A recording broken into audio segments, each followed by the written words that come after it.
Puna Geothermal Venture has been fined by the state of Hawaii for an incident that occurred on August 7th, the night of Hurricane Iselle.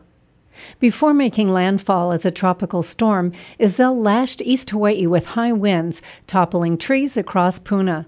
Some of those trees took out transmission lines at the Puna Geothermal plant in Poiki, knocking the facility offline and creating the need for an emergency steam release. The noise and the stress of just the hurricane coming on top of the geothermal blowout was just absolutely nerve-shattering. Some residents in the surrounding community who were already trapped by the storm say they suffered as a result of the facility's actions. Imagine spending the day preparing for a hurricane, and just when you come inside to take shelter, you are poisoned by H2S and other heavy metals, and you cannot leave due to falling trees.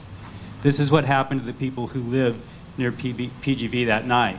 I mean, we don't even have monitors. The monitors went out. And then one last thing, the monitors went out, they were gone during the storm. Then after the storm, PGV went ahead and they did their clean out with no monitors. And people got gassed again. Driving by that plant, they got poisoned again, and there was no monitors. The Department of Health is charged with ensuring compliance at the geothermal facility.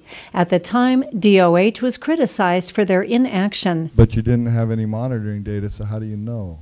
Okay, so I won't put you on the spot. The power was out, we don't know. I understand that. Yeah, okay, yeah. Why, if you didn't know, did Department of Health go into the press and publicly say that there were no impacts in the community?